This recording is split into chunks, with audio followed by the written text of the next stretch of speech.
નમસ્કાર ખેડૂત મિત્રો, તિલક એગ્રીસીડ ગોંડલ વતી આપ સર્વ ખેડૂત મિત્રોનું હાર્દિક સ્વાગત કરું છું।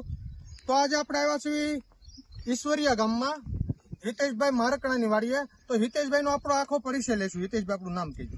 હિતેશભાઈ કરમસિંહભાઈ મારકણા, ગામ ઈશ્વરિયા। તો હિતેશભાઈ આપણે મરસી વાવી એનો કેટલો ટાઈમ થયો? આજે 45 દિવસ રાઈટ થયા છે। 45 દિવસ। તો વેરાયટી કઈ પસંદ કરી હતી તમે? વેરાયટી 707 નંબર નું ટ્રુજેનિક સીડની 707 વેરાયટી છે। જેમની મરસાની સાઈઝ બતાવો તો ખેડૂત મિત્રોને। જો આ મારે આ બે વીણી આમાંથી વીણી છે મેં, અને આ એની આગલી વીણીનું મરચું રહી ગયું છે એટલે એ મોટું છે, ને આ બીજી ત્રીજી વીણીનું મરચું આ લેવલે છે। હાલમાં આમાં કેટલી વીણી થઈ ગયેલી? આ બે વીણી ઉતરી ગઈ છે। બે વીણી ઉતરી ગઈ છે। તો માર્કેટ ભાવ કેવા રહેશે? માર્કેટ ભાવ આપણે 85, 90, 95 એવો ભાવ આવે છે। પહેલી વાર તો 95 રૂપિયા આવ્યા હતા, બીજી વાર 80 રૂપિયા આવ્યા હતા।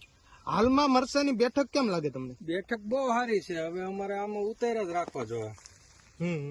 8 દિવસે 6 દિવસે 8 દિવસે વીણી પડશે એવું દેખાય। ફરી કરી નાખો, હું એડિટિંગ કરી નાખી। એ આખો